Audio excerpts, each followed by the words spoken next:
aking Diyos na pinasasalamatan sa araw na ito.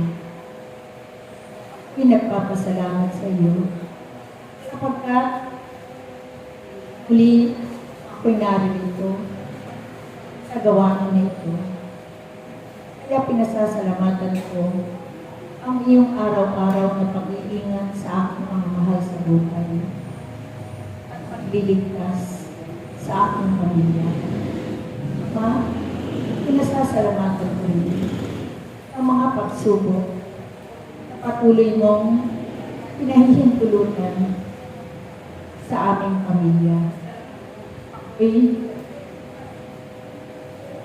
pinagpupuri at nagpapasalamat sa iyo sapagkat sa mga pagsubok na nararanasan ko sa aking buhay, ako'y nagiging matahan sapagkat kapatid ko na naririyan ka, hindi mo ako pababayaan sapagkat ikaw ang Diyos na patuloy na gumagabay at pumapatnubay sa aking buhay.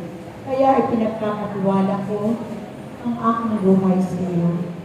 Salamat sa pagtawag mong ito sa akin. Sa araw na ito, nakilala ko ang iyong pangalan. Nakilala ko ang Diyos na may ligtas sa akin.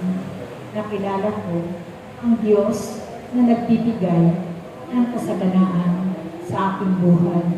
Patuloy na ako'y umaasa sa iyong awa at abang para sa aking mga mahal sa buhay. Nawa, patuloy mong pagpalain ang aking pamilya upang ako ay patuloy na maglilingkod sa iyo. Nawa, aking Ama, gabayan mo po ako sa aking paglilingkod. Salamat sa araw na ito, higit sa aking mga kapatid na nag-akay sa araw na ito. Nakilala ko ang Diyos na nagbibigay ng kapala sa aking buhay. Kaya nagpapasalamat ako sa iyo. Ikaw ang Diyos na nagliligtas.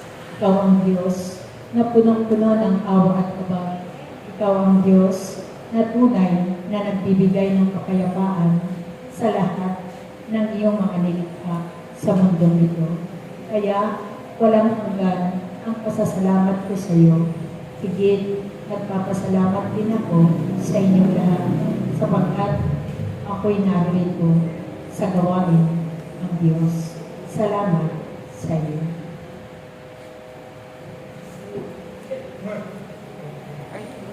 Thank you po sa paanya. Thank you po sa nakikita sa akin si Ate Ros. Hindi po ako nakakalimutan.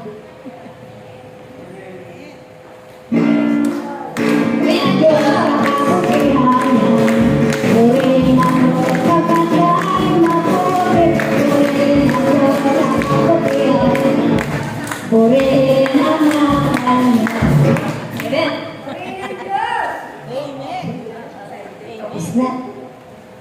Okay. Yan, sister. Ang naging angel mo ay si Sister Rose. Kaya, pasalamatan natin siya. Siya ang ginamit ni Lord na tuluyan mo makilala ang Panginoon. Amen? Ngayon naman po, itatako na tayo sa apat na panel. Amen? Yung, ay pagbasa mo na pala. Sorry po, kamali na naman. Tao lang.